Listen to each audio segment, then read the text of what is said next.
Welcome to the Shifting Inward podcast. I'm Joe Risk. Today, I'm answering questions I wish more entrepreneurs would ask, the ones that get to the heart of what's actually holding you back. So let's dive in. Question number one: how do I know when I'm stuck because of strategy or because of mindset? Here's the simplest way to tell.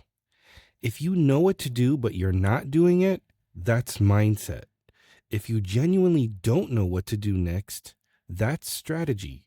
Strategy problems sound like, I don't know how to get clients, or I don't know what to charge, or I don't know what platform to use. These are knowledge gaps. You need information, guidance, or a plan. But mindset problems sound like, I know I should reach out to potential clients, but I keep putting it off. Or, I know my pricing is too low, but I'm scared to raise it. Or, I know I need to launch, but I keep tweaking things instead. These aren't knowledge gaps. You know what to do. You're just not doing it. And here's the thing: most entrepreneurs think they have a strategy problem when they actually have a mindset problem. They keep looking for the perfect framework, the right course, the better system. But they already know enough to move forward. They're just avoiding the uncomfortable work. So ask yourself, do I genuinely not know what to do? Or do I know, but I'm just scared or overwhelmed or just stuck in my own head? If it's mindset, no amount of strategy will fix it. You have to address what's holding you back internally before any external strategy will work. Okay, let's move on to question number two. Why do I keep starting things and not finishing them? Because starting feels really good. It's exciting. It's full of possibility.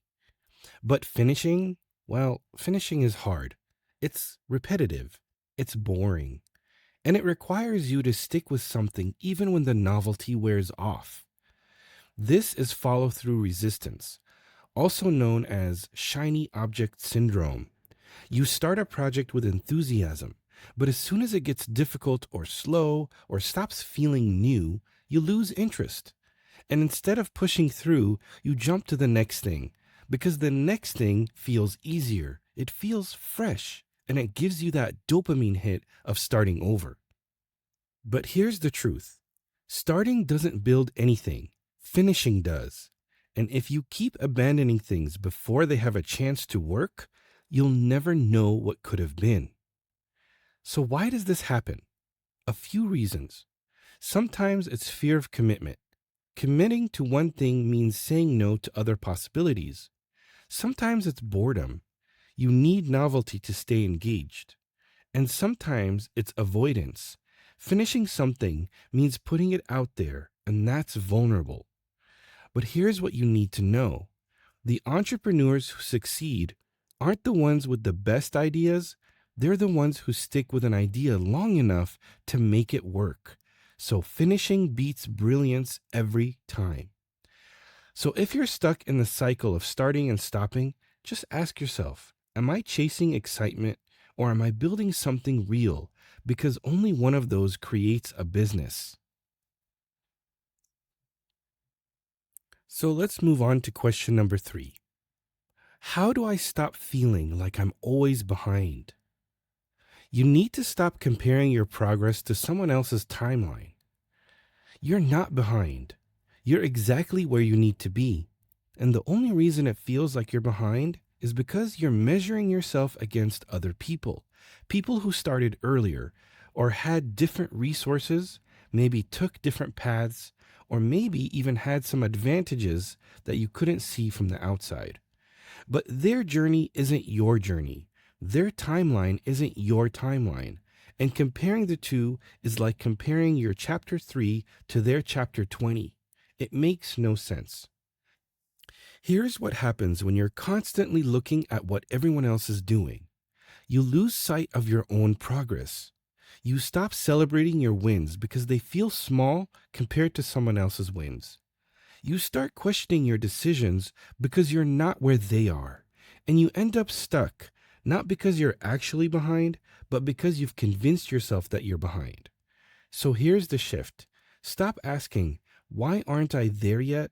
And start asking, am I moving forward? Because that's all that matters. Forward is forward, even if it's slow, even if it doesn't look impressive on Instagram, even if no one is watching.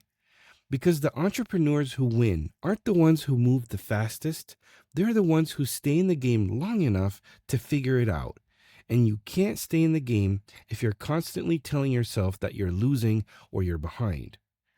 So tell yourself, you're not behind, you're building, and building takes time. Okay, on to question number 4. How do I stop overthinking every decision? You don't stop. You decide anyway. Overthinking happens because you're trying to predict the future.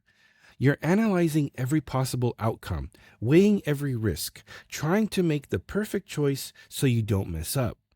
But here's the problem. You can't know what's going to happen until you make the decision and see what actually unfolds. And because you can't predict the outcome, you get stuck. You research endlessly, or you ask for advice from 10 different people. You create pros and cons lists. You wait for more clarity. And while you're stuck thinking, someone else out there makes decisions, takes action, and moves forward. Most decisions are reversible. You're treating every choice like it's permanent, like one wrong move will ruin everything. But in reality, most business decisions can be adjusted, pivoted, or undone. You're not choosing your fate, you're choosing the next step. So here's the truth. Clarity doesn't come from thinking, it comes from doing. You make a decision, you see what happens, and you adjust. That's how you learn. That's how you grow. Waiting for perfect clarity keeps you stuck forever. So, how do you stop overthinking? Set a decision deadline. Give yourself a day, a week, whatever feels reasonable, and then make a decision. Not because you have all the answers, but because staying stuck costs more than making the wrong choice. So imperfect action beats perfect planning every time. Okay, question number 5. Why does success feel scarier than failure? Yes, you heard that correctly. I said, why does success feel scarier than failure? Because staying small feels safe. Success doesn't. When you stay small, nothing has to change. You get to keep your routines, your identity, your comfort zone. Staying where you are is predictable. You know what it looks like and you've been there before. But success demands more from you. It asks you to show up differently, to handle more responsibility, to be more visible, to step into a version of yourself maybe you haven't seen before. And that's terrifying. Here's what most people don't talk about. Success isn't just about getting what you want. It's about becoming someone who can handle what you want. And that transformation is uncomfortable. It means outgrowing old patterns, letting go of who you used to be, standing in a bigger spotlight than you're used to. There's also this. When you succeed, the stakes get higher. You have more to lose. More people are watching. More expectations are on you. And if you mess up, it feels more public and more permanent. Playing small feels safe. Succeeding at a higher level, that's vulnerable. So here's what happens. You unconsciously protect yourself from success. You procrastinate. You self-sabotage. You stay stuck in preparation mode, not because you don't want success, but because you're afraid of what comes after. But here's the truth. You're more capable than you think. You can handle success, and you can handle growth. You can handle visibility, the responsibility, and the change. You just have to stop protecting yourself from it and believe in yourself. Question 6. How long am I going to blame my circumstances instead of taking responsibility? Here's the honest answer. You'll keep blaming your circumstances until the pain of staying stuck becomes greater than the discomfort of taking responsibility. Look, I get it. Some things are genuinely out of your control: the economy, your upbringing, your starting point, the resources you didn't have. Those things are real. But here's the question: how long are you going to use them as an excuse to stay stuck? Because blaming your circumstances does one thing really, really well: it keeps you safe, it protects your ego. If nothing's your fault, then you don't have anything to feel bad about. You don't have to take ownership. You don't have to do the hard work of changing. But there's a cost associated with that. When you give away responsibility, you're also giving away your power. You can't change what's not your fault. You can't fix what you didn't cause. And if everything is someone else's doing, the market, your past, your lack of support, then you're stuck waiting for someone or something else to change it for you. And they won't. So here's the shift: you don't have to pretend your circumstances don't matter, but you do have to stop using them as the reason that you can't move forward. Because the truth is, plenty of people with worse circumstances than you built something, and plenty of people with better circumstances than you have failed. Your circumstances don't determine your outcome, your response to them does. So stop asking, "Why is this so hard for me?" and start asking, "What can I do with what I have right now?" Because that's where your power is. I know these are hard questions, but because we're asking them, we're going to get to the deeper truth and it's going to help us out tremendously. So I will just keep going. Question number 7: why am I more comfortable staying stuck than doing something uncomfortable? Well, because you'd rather deal with a problem you know than a solution that you don't. Think about it. Right now, you know exactly what your life looks like. You know the frustrations, the limits, the disappointments. None of them feel good, but at least it's predictable. You've learned how to navigate it. You've built routines around it, and you know how to survive it. But what happens when you actually take action and things change? Now you're in a new territory. You don't know the rules. You don't know if you'll succeed. You don't know how people will respond. And that uncertainty feels riskier than just managing the discomfort you already have. And here's the kicker: growth requires you to give up control. When you step into the uncomfortable, you can't predict the outcome. You can't manage every variable. And you have to trust yourself in situations you've never been in before.